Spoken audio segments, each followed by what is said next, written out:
Spring 2022 anime is so goddamn good. There's so many hits and even the trashy appearing stuff has its merits, which means I am out of a job, or well, I would be if it wasn't for Skeleton Knight in Another World, an almost nostalgically trashy isekai which for some reason at time of recording has a 7.3 on Mal. It deserves something in the 5s, maybe less. It starts out with a gratuitous,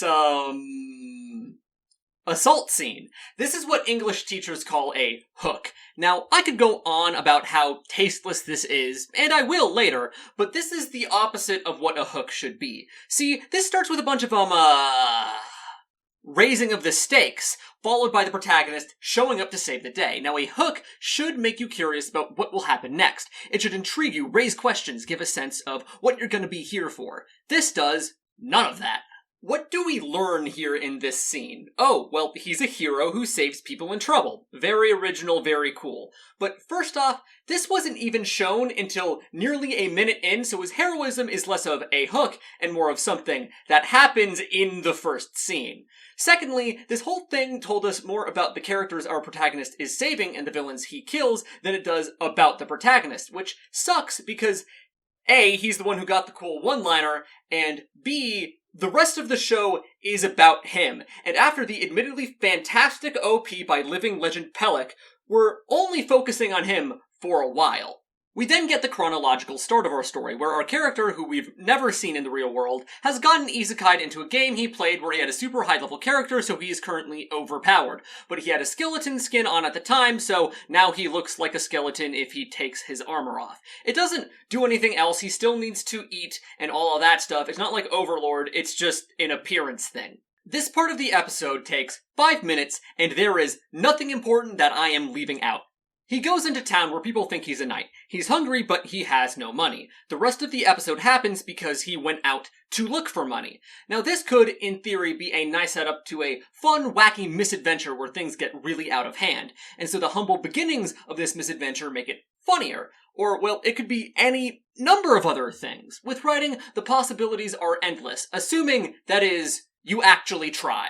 But this wasn't something done to build the world or establish his character or set up for some clever joke. It's just a bland inciting incident with no purpose other than being the inciting incident. They could have just cut this scene and had him walking around thinking to himself about how he needs money, and nothing would have been lost. This is why you're supposed to do, at a bare minimum, 2 drafts.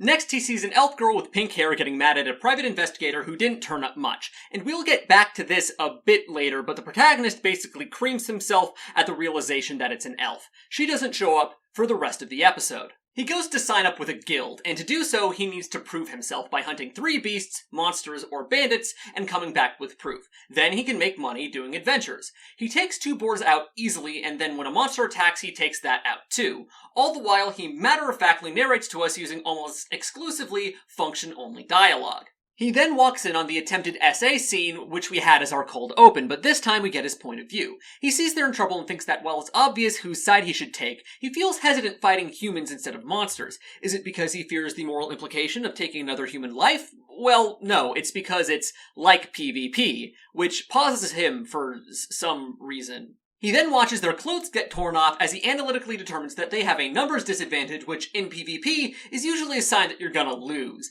He then reacts to how things keep getting worse by grabbing his head like he just saw his best friend flub a first date while he hid in the bushes. It's only after that he goes in to save them.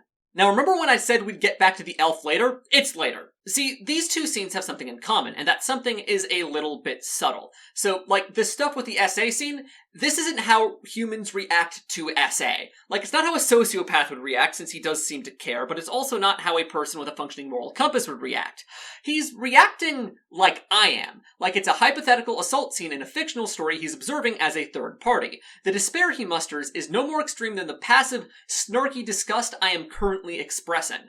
It's the same thing with the elf. He gets excited about an elf like a viewer of an anime who's glad that a character who got introduced matches his preferences. He likes elves in the same way that some people like monster girls. His origin as a consumer of media does not inform his personality and what quirks he has, but instead the very way he sees the world around him. He doesn't see the story beats unfolding before him as events. He sees them as story beats, and not in a meta or self-aware way either. It's not clever or even intentional.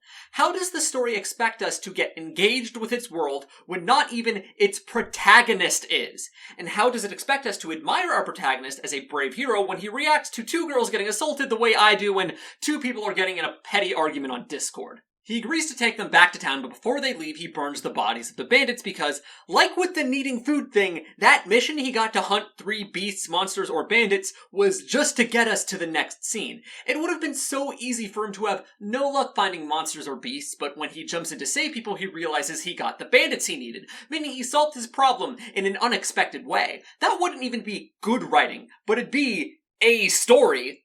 And it gets worse because he doesn't even need the guild membership to get food anymore because he looted money off the bandits. Also, as a side note, the whole time he seems much more concerned with himself than the girls, and it just makes him look really self-centered and unlikable. Anyways, he goes back to the guild, gets his license, gets some food, talks about how excited he is to keep adventuring as if he didn't just see attempted... Well, anyways, the episode is over. Thank God. The fact that he's overpowered barely mattered because he was fighting against enemies he only needed to be fairly strong in order to completely trounce. The elf didn't show up again at all. The resolution to conflicts are barely addressed, and those conflicts aren't even interesting in the first place. It's incredible, really, how outside of a basic sense of continuity, no scene in this episode had anything to do with any of the others.